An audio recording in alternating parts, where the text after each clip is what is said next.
Après avoir défini la structure des acides gras, intéressons-nous maintenant à celle des lipides qui sont, comme le précise la définition, des molécules constituées d'acides gras. Les lipides simples ou homolipides sont composés uniquement de carbone, d'hydrogène et d'oxygène. Ce sont des esters d'acides gras. Après avoir défini la structure des acides gras, intéressons-nous maintenant et les molécules d'alcool qui participent à la réaction d'estérification peuvent être soit le glycérol, dont la formule et la configuration spatiale sont représentées ici. Vous remarquerez en rouge les atomes d'oxygène. Lorsqu'un acide gras est estérifié avec une molécule de glycérol, cela donne une classe de lipides qu'on appelle les acylglycérides. L'acide gras peut réagir avec un alcool gras qui est caractérisé par une longue chaîne carbonée. Dans ce cas-là, la famille de lipides est appelée sérides. Les stérols sont une classe d'alcool caractérisée par un noyau dit stéroïde et une fonction alcool sur le carbone 3. L'estérification de cette fonction alcool par un acide gras forme la classe des stérides. Ces lipides simples qui sont estérifiés par ces acides gras étaient autrefois appelés lipides neutres puisque la fonction acide carboxylique mais également la fonction alcool disparaissent au cours de la réaction d'estérification, ce qui rend ces lipides apolaires. Et les molécules d'alcool, les acylglycérides, sont des esters d'acides gras et de glycérol. Le glycérol est un métabolite dérivé du glucose. Il présente 3 fonctions alcool, 2 fonctions primaires et une fonction secondaire qui, en projection de Fischer, se retrouve à gauche. Il existe des enzymes capables de reconnaître spécifiquement la position des carbones, c'est le cas notamment des phospholipases A, et pour cette raison, il est important de pouvoir distinguer les différents carbones. Pour cela, on utilise la numérotation SN pour numérotation stéréochimique. Donc pour nommer un acylglycéride, on décline successivement le nom des groupements acyl précédé du numéro de carbone qui entre dans la réaction d'estérification et suivi de SN-glycérol.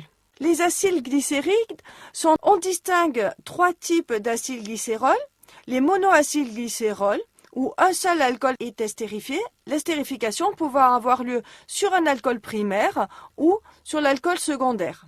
Dans le cas où la molécule de glycérol est estérifiée par 2 ou 3 acides gras, on parlera de diacylglycérol ou triacylglycérol. Ils sont dits homogènes lorsque les acides gras sont identiques, par exemple pour le tristéarine, mais le plus souvent, les acides gras sont différents. On parle alors de diacylglycérol ou de triacylglycérol mixte. Dans le cas des acylglycérols mixtes, le plus souvent, le carbone 2 est un carbone chiral. On distingue 3 types sur cet exemple.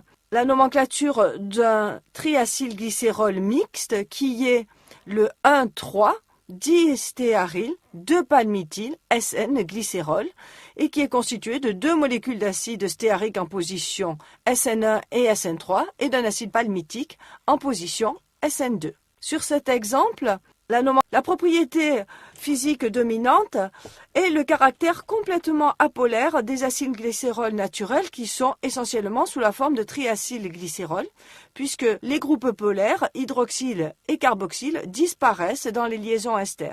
Ces acylglycérols sont également hydrolysables et notamment par des enzymes que l'on appelle les lipases. La propriété physique, les triacylglycérols servent essentiellement de réserve énergétique et le caractère anhydre de ces molécules joue un rôle important dans la capacité à mettre en réserve l'énergie. En effet, nous disposons d'environ une réserve énergétique de 100 000 kilocalories, ce qui nous permet de résister à plusieurs semaines de jeûne, alors que les réserves dont nous disposons sous forme de glycogène nous permettent de résister seulement à 24 heures de jeûne. L'une des raisons pour lesquelles les triacylglycérols et non le glycogène ont été sélectionnés au cours de l'évolution comme principale source énergétique est due en grande partie à ce caractère anhydre de ces acylglycérols. En effet, si nous devions stocker l'équivalent de ces 100 000 calories sous forme de glycogène, qui est une molécule rétenteur d'eau, dans ce cas, la masse d'énergie représenterait 64 kg au lieu des 11 kg, ce qui, dans notre exemple, conduirait à un poids corporel de 134 kg. Je vous laisse donc imaginer les contraintes physiques que cela représenterait, surtout à un moment où nous devions parcourir plusieurs kilomètres pour pouvoir nous nourrir. Un autre exemple qui illustre l'intérêt de cette source de triacylglycérol comme réserve énergétique est illustré par les performances exceptionnelles des oiseaux migrateurs capables de traverser plusieurs milliers de kilomètres sans se nourrir. Autre rôle important de ces triacylglycérols, ils interviennent comme isolants thermiques et on les trouve notamment dans le tissu adipeux de couleur brune puisque ce tissu adipeux est riche en mitochondries qui vont permettre non pas la synthèse uniquement d'ATP, mais surtout la combustion de ces acides gras sous forme de chaleur. Les triacylglycérols, chez les mammifères, le principal site d'accumulation des triacylglycérols est le cytoplasme des cellules adipeuses, que l'on appelle aussi adipocytes.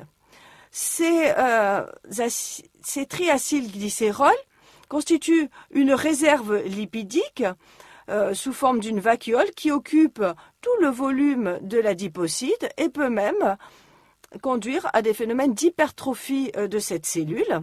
En cas de besoin énergétique, les triacylglycérols vont pouvoir être hydrolysés sous forme d'acides gras libres et d'une molécule de glycérol.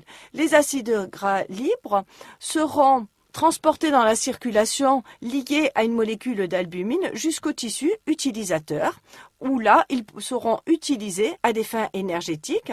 Ils pourront aussi être utilisés au niveau du foie, où ils seront transformés dans des formes énergétiques hydrosolubles que l'on appelle les corps cétoniques et qui pourront être utilisés par des tissus comme le cerveau en cas de jeûne prolongé. Le glycérol, lui, au niveau du foie, pourra redonner du glucose. Chez les mammifères, cette capacité de stockage, autrefois utile pour lutter contre les famines, est aujourd'hui, avec l'obésité, un problème de santé publique en raison d'une part de la fréquence de cette pathologie et des complications qui lui sont associées. Cette obésité est en fait le résultat d'un déséquilibre entre d'une part les apports énergétiques et nos dépenses énergétiques et la sédentarité dans les pays occidentalisés est un facteur de risque de cette pathologie. Cette capacité de stockage, les triacylglycérols alimentaires sont hydrolysés au niveau de l'intestin par une lipase pancréatique. Cette lipase agit préférentiellement sur les carbones situés en SN1 et en SN3. Elle libère ainsi deux acides gras et une molécule de 2 monoacylglycérols. Les triacylglycérols au niveau de l'adipocyte, l'hydrolyse des triacylglycérols est complète, libérant 3 acides gras et une molécule de glycérol. Et cette hydrolyse, que l'on appelle lipolyse, est sous contrôle hormonal. Les monoacylglycérols, qui sont formés entre autres au cours de la digestion, sont très polaires. Cette propriété tensioactive de ces monoacylglycérols sera utile pour émulsifier les triacylglycérols au niveau de l'intestin. Ces monoacylglycérols peuvent aussi être isomérisés en position SN1 et SN3 sur lesquels la lipase va pouvoir agir.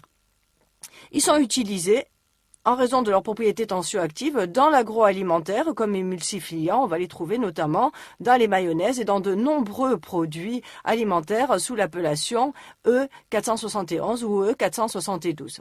Un des particularismes de ces monoacylglycérols est celui du SN2 arachidonylglycérol qui a des activités cannabimimétiques puisqu'il est capable de se fixer sur les récepteurs cannabinoïdes.